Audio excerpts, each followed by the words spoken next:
Hii siri huenda hujawahi kuambiwa kwa wewe ambaye unapitia maumivu makali sana ya sciatica pain, kwamba maumivu yako sio kwenye huo mguu ambao unaopitia, kwa sababu watu wengi huwa wanashughulika na ule mguu ambao unakuwa na maumivu. Wanashindwa kuelewa kwamba maumivu yao yanaanzia katika upande wa lumbar spine, ndipo ambapo maumivu huwa yanatokea.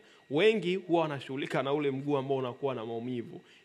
Ndugu yangu, ili kuondosha au maumivu ya huo mguu mmoja ambao unakusumbua, lazima udili katika kile chanzo, either kwenye misuli ambayo ya preformis ambayo inakuwa kwenye makalio, au sehemu ya lumbar spine kutokana na diski zako kuweza kubana hii nerve ya sciatica. Kuhakikisha unaweza kudhibiti hayo maumivu kwenye chanzo chake na sio kuhangaika na huo mguu ambao unakuwa na maumivu. Kwa hiyo nimeweza kusaidia watu wengi sana ambao walikuwa wanapitia na maumivu, kwa sasa hivi wanafurahia maisha yao. Kama ni wewe, unaweza ukawasiliana nasi moja kwa moja, lakini kubwa zaidi, endelea kufuatilia kuweza kupata tips kuona ni vipi unaweza ukadhibiti hayo maumivu.